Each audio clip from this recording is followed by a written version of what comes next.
Hey everyone, welcome back to this channel. तो चलो अब जल्दी से कंट्रोलिंग चैप्टर से कुछ इंपॉर्टेंट केस बेस्ड क्वेश्चंस करते हैं। और हाँ, अगर वीडियो अच्छी लगती है, मतलब अगर मैं आप लोगों की एग्जाम्स के प्रिपरेशन में 1% वैल्यू एडिशन भी कर पा रही हूँ, तो प्लीज़ वीडियो को लाइक किया करो, शेयर करो और कमेंट्स में बताया करो, फीडबैक दो। एक कमेंट भी आता है तो यार बहुत खुशी होती है, तो प्लीज़ बताया करो। और चलो स्टार्ट करते हैं इस वीडियो को। देखो, फर्स्ट क्वेश्चन इस चैप्टर से केस बेस्ड क्वेश्चन है। सबसे पहले which function of management has been referred, ठीक है, और उसके आपके बेनिफिट्स बताने। चलो अब तो क्वेश्चन हमें केस पढ़ना पड़ेगा तभी समझ में आएगा। क्या लिखा है?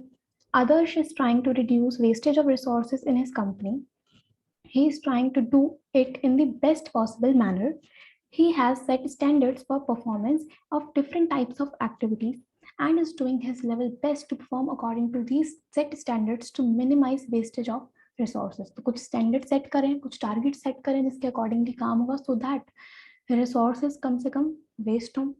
Things are not going to be over for him as he will have to look into other aspects too.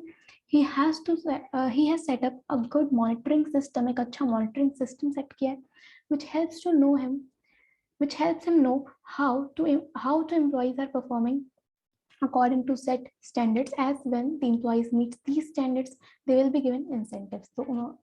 तो जो आदर्श है उसने एक अच्छा मॉनिटरिंग सिस्टम सेटअप किया जिसके थ्रू वो देख सकता है कि एम्प्लॉयज किस तरह से काम कर रहे हैं, एम्प्लॉयज की एक्टिविटीज पे एक नजर बना के चलते हैं, ठीक है, कि वो अकॉर्डिंगली काम कर भी रहे हैं या नहीं. He is hoping to pull out a good performance from his team this year, ठीक है. अब हमें बता रहा है कि कौन सा फंक्शन ऑफ मैनेजमेंट डिस्कस किया है. तो आपको यहाँ से साफ पता चल रहा है कि फंक्शन है कंट्रोलिंग, ठीक है. मॉनिटरिंग सिस्टम की बात करिए, यहाँ पे स्टैंडर्ड सेट करें, तो वो सब किसका पार्ट हुआ? कंट्रोलिंग का, ठीक है. उसके बाद which benefits of this function of management have been highlighted in the above case. Benefits यानी कि ये इंपॉर्टेंस पूछ रहा है, ठीक है. तो कंट्रोलिंग की इंपॉर्टेंस आपको लिखनी है जो इस केस में डिस्कस हुई है. तो सबसे पहला इंपॉर्टेंस का पॉइंट है ये, मिनिमाइज वेस्टेज ऑफ रिसोर्सेज, ठीक है. तो कंट्रोलिंग के थ्रू रिसोर्सेज का कम से कम वेस्टेज होता है, सबसे पहली इंपॉर्टेंस. दूसरा, it helps him know that employees are performing according to the set standards, जिसके थ्रू employees अपने standards को पूरा कर रहे हैं, ठीक है. तो यहाँ पे बात हुई है improving employee motivation की, ठीक है, कि employees motivated feel करेंगे, एक अच्छा कंट्रोल सिस्टम होगा, अच्छा मॉनिटरिंग सिस्टम होगा. तो दो पॉइंट्स हैं, एक एफिशिएंट यूज ऑफ रिसोर्सेज, ठीक है, और एक इम्प्रूविंग एम्प्लॉय मोटिवेशन. ओके, ये दो बेनिफिट्स, ये दो इम्पोर्टेंस इस केस में डिस्कस किए हैं, ठीक है. इसके बाद सेकंड क्वेश्चन, आपको बताना कौन सा फंक्शन ऑफ मैनेजमेंट है और कौन से स्टेप्स डिस्कस किए हैं. तो देखो, AS Limited is a large company engaged in assembly of air conditioners. तो एयर कंडीशनर्स AC assemble करने का काम है. Recently, the company had conducted the time and motion study and concluded that on an average a worker can assemble 10 air conditioners in a day. तो एक time and motion study करी और उसके through पता चला कि एवरेज बेसिस पे एक वर्कर 10 AC assemble कर सकता है, ठीक है. The target volume of the company in a day is assembling of 1000 units of air conditioners. जो टारगेट सेट किया है वो 1000 यूनिट्स का है. The company is providing attractive allowances to reduce labor turnover and absenteeism, ठीक है. All the workers are happy. Even then, the assembly of air conditioners per day is 100 units only. But उसके बावजूद भी जो target उन्होंने पूरा किया है वो बस 800 यूनिट्स का किया है, ठीक है. टारगेट था 1000 का, बट प्रोडक्ट कितना असेंबल किए? 800. To find out the reason, the company compared actual performance of each worker and observed through CCTV that some of the workers were busy in gossiping, ठीक है. तो अगर हम बात करें कौन सा फंक्शन ऑफ मैनेजमेंट यहाँ पे है, तो फंक्शन है कंट्रोलिंग. ये आपको साफ पता चल रहा है इसमें, ठीक है. उसके बाद स्टेप्स बताने हैं. तो स्टेप्स की बात करें तो 3 स्टेप्स यहाँ पे डिस्कस हुए हैं. आपको कंट्रोलिंग प्रोसेस याद होना चाहिए. 5 स्टेप्स होते हैं. सबसे पहले सेटिंग परफॉर्मेंस स्टैंडर्ड्स, दूसरा मेजरमेंट, तीसरा होता है कंपैरिजन, देन एनालाइज करना डेविएशंस को, और लास्ट में आता है टेकिंग करेक्टिव एक्शन. तो इस केस की बात करें तो इसमें जो फर्स्ट स्टेप है वो क्या है यहाँ पे, कि इन्होंने सबसे पहले स्टैंडर्ड सेट किया 1000 यूनिट्स का. तो फर्स्ट स्टेप यही है, सेटिंग परफॉर्मेंस स्टैंडर्ड्स, ठीक है. इसको आप लाइन कोड करके आना और एक्सप्लेनेशन देना थोड़ा सा इसी स्टेप का, ठीक है। इसके बाद सेकंड जो वहाँ पे स्टेप है वो क्या है, आपने देखा कि उन्होंने बस 800 यूनिट्स ही असेंबल करी, ठीक है। तो यहाँ पे क्या है, मेजरमेंट ऑफ एक्चुअल परफॉर्मेंस, ठीक है। सेकंड स्टेप है ये वाला, हमने मेजरमेंट किया। उसके बाद इसमें लिखा हुआ है कंपैरिजन किया है, ठीक है, अपनी एक्चुअल परफॉर्मेंस को थ्रू सीसीटीवीज। तो थर्ड यही आएगा, comparing actual performance with standards, ठीक है। तो ये 3 स्टेप्स इस पूरे केस में डिस्कस किए हैं। Okay, done. इसके बाद थर्ड क्वेश्चन है, identify the step taken by Hirsch that is related to one of the functions of management. Okay, Hina Sweets. Okay, Hina Sweets is a renowned name for quality sweets since 1935. Hirsch, the owner of Hina Sweets, was worried as the sales has declined during the last 3 months. So last 3 months से sales volume कहीं ना कहीं decrease हो रहा है. When he inquired from the sales manager, जब उसने sales manager से बात करी, the sales manager reported that there were some complaints about the quality of sweets. Therefore, Hirsch ordered for sample checking of sweets. तो ये पता चला कि क्वालिटी जो है स्वीट्स की वो कहीं ना कहीं हैम्पर हो रही है, जिसकी वजह से आपकी सेल्स डिक्लाइन हो रही है। तो इस केस में हर्ष ने क्या किया, स्वीट्स को सैंपल चेकिंग के लिए भेजा, ठीक है। तो अब आपको बताना है कि कौन सा स्टेप यहाँ पे लिया है हर्ष ने। सबसे पहले कौन सा फंक्शन है कंट्रोलिंग, ठीक है।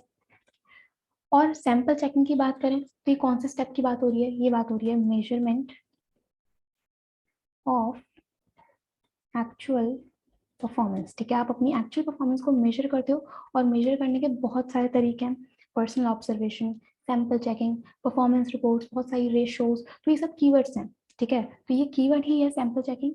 तो इसमें कौन सा स्टेप है, ये measurement of actual performance. Okay, चलो इसके बाद if anything goes wrong with the performance of key activities, the entire organization suffers. अगर key activities से की परफॉर्मेंस से कुछ अलग जा रहा है, ठीक है, उस पर कुछ अगर गलत हो रहा है तो पूरी ऑर्गेनाइजेशन कहीं ना कहीं सफर करती है। Therefore, the organization should focus on them. Okay, अब आपको बताना है कि स्टेटमेंट को एक्सप्लेन करना है विद एन एग्जांपल। तो अगर आपको याद हो तो ये बात कर रहे हैं क्रिटिकल पॉइंट कंट्रोल की, ठीक है, की रिजल्ट एरियाज पे। आपको क्रिटिकल पॉइंट कंट्रोल क्या कहता है कि आपको की रिजल्ट एरियाज KRA पे फोकस करना है। अगर उससे कुछ भी बाहर जाएगा तो आपको एक्शन लेना जरूरी है, ठीक है। उस एग्जाम्पल के थ्रू आपको पूरा एक्सप्लेन करके आना है। Okay, done. चलो इसके बाद नेक्स्ट है, इसमें आपको बताना है सबसे पहले identify the functions of management discussed about. Functions of management करवाना है आदमी की फंक्शंस, यहाँ पे एक से ज्यादा फंक्शंस होंगे। State the 2 steps in the process of each function, ठीक है। देखो, a company was manufacturing LED bulbs which were in great demand. It was found that the target of producing 300 bulbs a day was not met by the employees. तो target था 300 bulbs का, जो कि नहीं पूरा किया गया। On analysis, it was found that the workers were not at fault. Okay. Due to electricity failure and shortage of workers, the company was not able to achieve the set targets and alternative arrangements were needed. तो target पूरा नहीं होने का reason यही था, electricity failure, ठीक है। Workers कहीं ना कहीं कम थे जितने रिक्वायर्ड थे, जिसकी वजह से आपका टारगेट पूरा नहीं हुआ, ठीक है। To meet the increased demand, the company assessed that approximately 88 additional workers were required. तो जब उन्होंने सब कुछ देखा, एनालाइज किया, तो पता चला कि 88 और वर्कर्स की रिक्वायरमेंट है, out of which 8 would work as heads of different departments and 10 would work as subordinates under each head. The required qualifications and job specifications were also enlisted. अब उन्हें बेसिकली हायर करने के लिए जो नए workers आएंगे उनके क्वालिफिकेशंस क्या, जॉब स्पेसिफिकेशंस होनी चाहिए, तो उसकी पूरी लिस्ट बनाई गई। Okay, it was also decided that necessary relaxations should be given to encourage women, people from backward and rural areas, and people with special abilities to assume responsible positions in the organization. All efforts were made to match the ability of the applicants with the nature of work, ठीक है। अगर हम बात करेंगे कौन सा function यहाँ पे डिस्कस किया है, तो देखो 2 फंक्शंस हैं। एक तो है स्टाफिंग, क्योंकि यहाँ पे वर्कर्स की बात की कि आपको इतने और एडिशनल वर्कर्स की रिक्वायरमेंट है, ठीक है, तो स्टाफिंग की बात हो रही है। दूसरा है कंट्रोलिंग। कंट्रोलिंग कैसे, कि उन्होंने देखा कि उनका स्टैंडर्ड जो था, जो टारगेट था, वो पूरा नहीं हुआ, ठीक है, उसका रीजन पता लगाया, उसके बाद उन्होंने एक एक्शन भी लिया है कि आपको नए वर्कर्स की रिक्वायरमेंट, तो ये कहीं ना कहीं कंट्रोलिंग की बात कर रहे हैं, कंपेयर करा है। ठीक है, तो ये दो फंक्शंस फर्स्ट पार्ट का आंसर हुआ। उसके बाद आपको स्टेप्स बताने की, हर एक फंक्शन में कौन से स्टेप्स यहाँ पे डिस्कस किए हैं। तो सबसे पहले अगर बात करें स्टाफिंग की, तो स्टाफिंग में अगर देखें तो इस केस में सबसे पहला स्टेप स्टाफिंग में जो डिस्कस हुआ है वो है एस्टिमेटिंग मैन पावर रिक्वायरमेंट। ठीक है, ये पॉइंट क्या कहता था कि आपको ये आइडेंटिफाई करना है कि कितने वर्कर्स की रिक्वायरमेंट है। ठीक है, उनके पास क्या क्वालिफिकेशंस होनी चाहिए। दो एनालिसिस थे इसमें, एक वर्क फोर्स और एक वर्क लोड। ठीक है, तो इस पॉइंट को अच्छे से एक्सप्लेन करना, ये दोनों एनालिसिस को एक्सप्लेन करना। और ये आपको कैसे पता चला, क्योंकि यहाँ पे लिखा है कि कंपनी ने असेस किया कि 88 एडिशनल वर्कर्स की रिक्वायरमेंट है। ठीक है, सेकंड अगर हम स्टेप देखें तो वो है रिक्रूटमेंट। रिक्रूटमेंट कैसे, यहाँ पे लिखा हुआ है the required qualifications and job specifications are also enlisted. ठीक है, तो रिक्रूटमेंट है। ओके, इसके बाद अगर बात करें कंट्रोलिंग की, तो कंट्रोलिंग में दो स्टेप्स यहाँ पे जो डिस्कस हुए हैं। सबसे पहले it was found that the target of producing 300 bulbs a day was not met by the employees. ठीक है, तो आपने टारगेट सेट किया, वो आपने पूरा नहीं किया, तो ये कहीं ना कहीं मेजरमेंट की बात कर रहा है। ठीक है, मेजरमेंट ऑफ एक्चुअल परफॉर्मेंस। इसके बाद on analysis it was found that the workers were not at fault। तो आपने एनालिसिस किया है, यानी कि एनालाइजिंग डेविएशन डिफरेंस क्यों रहा, तो एक ये स्टेप इसमें डिस्कस हुआ है। ठीक है, उसके पीछे क्या रीजन था वो आपने देखा, electricity failure, shortage of workers. ठीक है, और जो दूसरा स्टेप यहाँ पे डिस्कस हुआ है वो क्या है आपका टेकिंग करेक्टिव एक्शन। क्यों, क्योंकि इसमें लिखा हुआ है कि to meet the increased demand, the company assessed that approximately 88 additional workers are required। मतलब कि अगर आपको इस सिचुएशन को सही करना है, अगर आपको डिमांड को मीट अप करना है, तो उसके लिए आपको नए वर्कर्स की रिक्वायरमेंट, तो ये कहीं ना कहीं टेकिंग करेक्टिव एक्शन की बात कर रहा है। ठीक है, तो सबसे पहला पॉइंट आएगा एनालाइजिंग डेविएशंस, और दूसरा आएगा यहाँ पे टेकिंग करेक्टिव एक्शन। ठीक है, इसके बाद दो वैल्यूज बतानी है आपको, तो जो आप इजीली लिख सकते हो। ठीक है, चलो इसके बाद next question.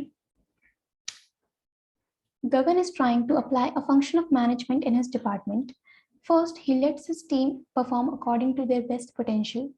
Then, in a meeting, he calls his and asks his team to check what they have performed. तो वो एक मीटिंग बुलाता है और उसमें देखता है कि जितने भी लोग हैं, जितने वर्कर्स हैं, जितनी पूरी टीम है, उन्होंने क्या काम किया है, क्या स्टैंडर्ड के अकॉर्डिंगली काम किया है। One day it was found that the total number of units produced were 20 less than the set target। मतलब एक दिन ये पता चला कि जो टारगेट था उससे 20 यूनिट्स कम प्रोड्यूस किए हैं।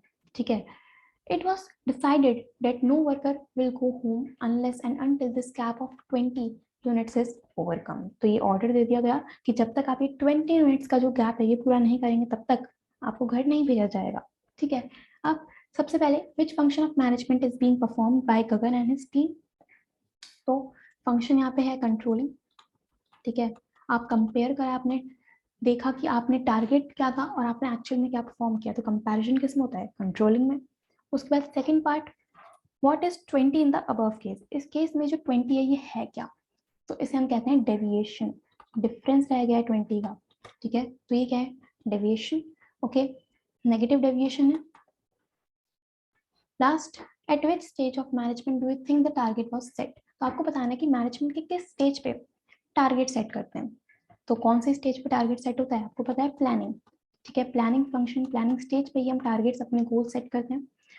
What is it significance now, उसका क्या अब इंपॉर्टेंस क्या है। आपने जब स्टैंडर्ड सेट किए, टारगेट सेट किए, तो क्योंकि अब इंपॉर्टेंस क्या है, अब आपको हेल्प होगी कि आप कंपैरिजन कर सको, डेविएशंस फाइंड आउट कर सको, तो यही इसका सिग्निफिकेंस भी है। ठीक है, डन। इसके बाद next, identify the step of controlling process applicable in the following cases. ठीक है, सबसे फर्स्ट पॉइंट है, Manoj Khanna, a senior experienced manager, is concerned about the 2% rise in the raw materials. ठीक है, however he knows that this is an acceptable range। उसे पता है कि 2% से अगर आपका रॉ मटेरियल का प्राइस इंक्रीज होता भी है तो वो आपके एक्सेप्टेबल रेंज के अंदर आ रहा है। ठीक है, he tells his staff that if this rise goes beyond 2, अगर 2% से ज्यादा हो जाता है, it should be brought into the notice of management. Then he sets a limit of 5% when the management should give it a priority over other activities. तो आपको बताने की कौन सा स्टेप यहाँ पे डिस्कस किया है. देखो, एक लिमिट सेट करिए, उस लिमिट के अंदर अगर सब कुछ है तो जस्ट इग्नोर इट.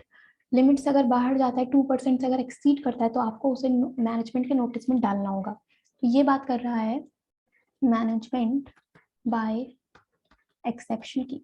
ठीक है, एनालाइजिंग डेविएशंस में हमने पढ़ा था. ठीक है, कि आप एक लिमिट सेट करोगे, उस लिमिट के अंदर अंदर सब कुछ है तो बस इग्नोर करना है. लिमिट से बाहर जा रहा है तो कुछ ना कुछ एक्शन लेना जरूरी है.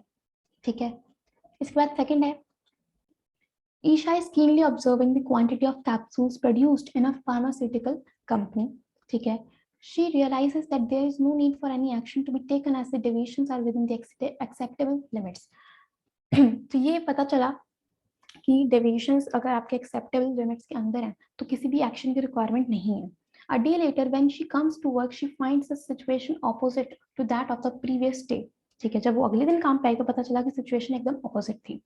This limit this time the deviation was beyond the acceptable range. जो आपने लिमिट सेट की थी उससे बाहर जा चुकी थी आपकी deviation and needed immediate action. She called her subordinates and told them that this should not happen again. ठीक है, तो अब आपको बताने की कौन सा स्टेप है. तो यहाँ पे हो रहा है step discuss taking corrective action. ठीक है, कि अगर डेविएशंस एक लिमिट के अंदर ही है तो किसी भी एक्शन की रिक्वायरमेंट नहीं है, बट अगर चीजें आपके लिमिट से बाहर जा रही हैं, उस रेंज से बाहर जा रही हैं, तो एक्शन लेने की रिक्वायरमेंट है. ये हमने पढ़ा था लास्ट स्टेप में, that is taking corrective action में. ठीक है, डन.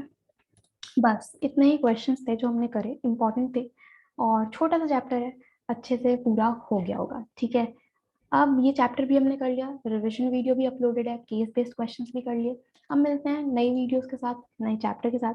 होपफुली आप लोगों को ये वीडियो अच्छी लगी होगी. तो थैंक यू सो मच. इस वीडियो में इतना, मिलते हैं नेक्स्ट वीडियो में.